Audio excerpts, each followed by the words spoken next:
আজ দেখা করতে যাওয়ার পথে ওর জন্য 10টা লাল গোলাপ কিনলাম টালিগঞ্জ মেট্রোর সামনে থেকে। দাম শুনে তো আমার রেটিনায় সর্ষে ফুল। অন্যান্য দিনে যে গোলাপগুলো মাত্র 5 টাকা করে নেয়, আজ সেইগুলোই 30 টাকা। এই নিয়ে 10 বছর হলো আমাদের সম্পর্কের।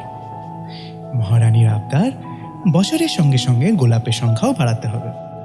তার মানে পরের বছর 11টা, আর আজ থেকে 40 বছর বাদে 50টা। এটা আবদার না গভর্নমেন্ট নোটিস, মাঝে মধ্যেই গুলিয়ে যায় আমার।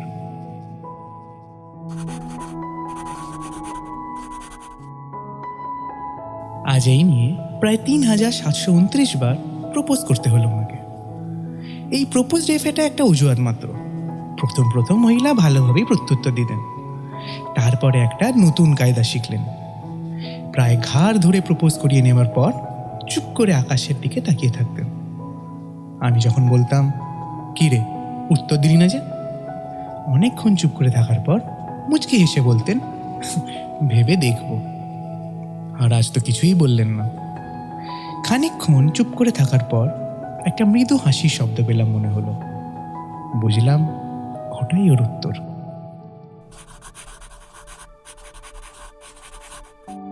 চকলেট নিয়ে হ্যাংলাম ওর একটা লিমিট থাকে। একবার অটোয় করে যেতে যেতে একটা বাচ্চা ছেলের ক্যাডবেরিতে টুক করে ভাগ বসিয়ে দিয়েছিলেন ভদ্রমহিলা। ব্যাস, তারপর কি কাণ্ড! লোকের খিদে পায়, কবিতা পায়, ওনার চকলেট পায়। তবে মোটা হয়ে যাওয়ার ভয়ে কখনোই নিজের টাকায় কিনে খান না।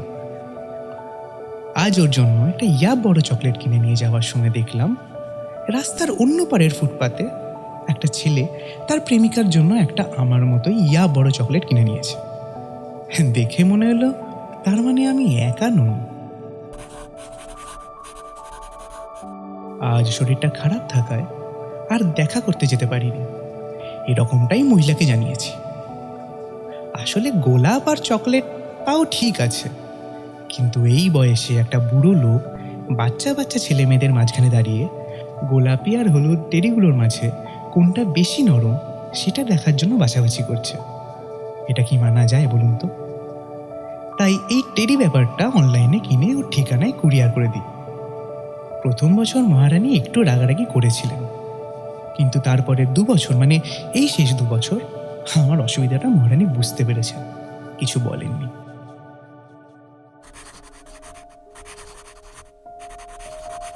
তুমি দিনে 5টার বেশি সিগারেট খাবে না, প্রমিস? আমি ছাড়া অন্য কোনো মেয়ের ছবিতে লাভ রিয়াক্ট দেবে না, promise? I like your salt and pepper look, so you are not going to tie your hair, promise?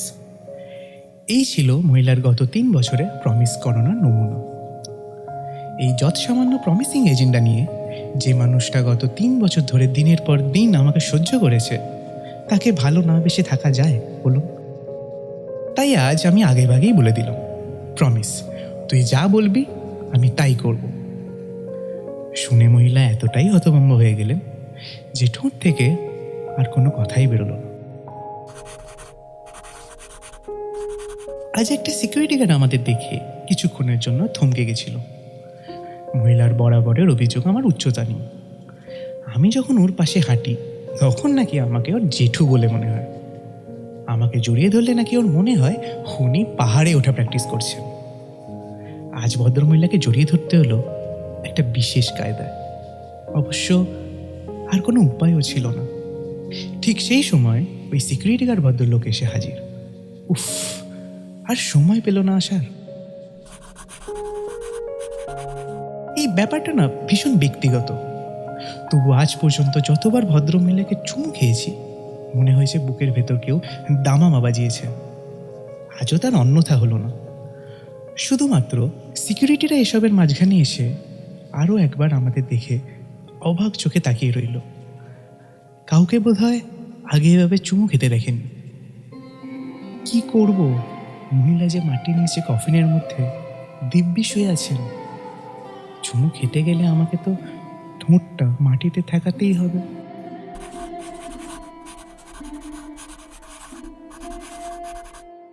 গতকাল জড়িয়ে ধরার পর মাটি থেকে উঠে দেখি সমস্ত জামায় ধুলো লেগে আছে। এই সিকিউরিটি গার্ড ভদ্রলোক নির্ঘাত আমাকে পাগল ঠাউরেছেন। অনেক লোকের মুখে শুনেছি যার কেউ নেই তার ঈশ্বর আছেন, তবে আমি মনে করি যার কেউ নেই তার অপেক্ষা আছে। আর এই অপেক্ষাই পারে সারা জীবনের মতো আলাদা হয়ে যাওয়া দুটো মানুষকে এক আকাশের তলায় সামনাসামনি দাঁড় করিয়ে দিতে। গত 8 মাস ধরে তুমি আমার পাশে নেই, কিন্তু আমার থেকে অনেক দূরে মাটির নিচে যে তুমিটা চুপ করে শুয়ে আছো, আমি জানি সে অপেক্ষা করছিল এই 7টা দিনের জন্য। এই 7টা দিন কারোর চোখে লোক দেখানো, কারোর চোখে আদেকলাপনা, কারোর চোখে কলোনিয়াল হ্যাংওভার। আমিও মাঝে মাঝে বিরক্ত হতাম এই 7টা দিন আসলে, কিন্তু আজ তুমি যখন আমার পাশে নেই তখন বুঝতে পারলাম এই 7টা দিনের মাহাত্ম্য।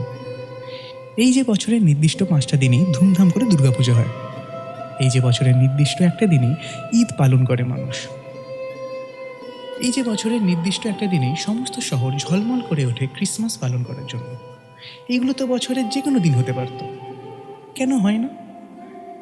কারণ তাহলে অপেক্ষা নামক শব্দটাই চিরতরে মুছে যাবে উৎসবের অভিধান থেকে। আমরা যারা ভালোবাসাকে একটা ধর্ম হিসেবে মেনে নিয়েছি, তাদের কাছে এই 7টা দিন একটি ধর্মীয় উৎসব। ছোটবেলা থেকে আমি কোনোদিন ডায়েরি লিখিনি। গত 7ই ফেব্রুয়ারি প্রথম লিখতে বসেছিলাম, তাই গত 6 দিন যা যা লিখেছি সেগুলো পড়ে হাসি পেলেও সেটা সম্বরণ করার চেষ্টা করুন। আজ এই পাতাটা এখানে বসে লিখছি কারণ তোমার ইচ্ছা ছিল আমার প্রেমপত্র লিখতে দেখার। এই লেখাটা শেষ হওয়ার পর ডায়েরির 7টা পাতা আমি রেখে যাব এখানে, সাথে নিয়ে যাব এমন একটা ডায়েরি যাতে চাইলে ওই 7 দিনে কোনো দাগ কাটতে পারবে না। আবার এইভাবেই পরের বছর এই দিনে একটি ডায়েরি হাতে নিয়ে বসবো তোমার সামনে, যাওয়ার সময় রেখে যাব আরও 7টা পাতা। ততদিন অপেক্ষা করো, কেমন? By the way, security guard ভদ্রলোকের সাথে আজ ঢোকার মুখে দেখা হলো। কাল ওইভাবে কফিনে ঠোঁট ঠেকিয়ে রাখার কারণটা জানার পর টানা 5 মিনিট জড়িয়ে থাকলেন। তুমি ছাড়া কেউ প্রথম আমায় এতক্ষণ জড়িয়ে থাকলো। হিংসে হচ্ছে না তো?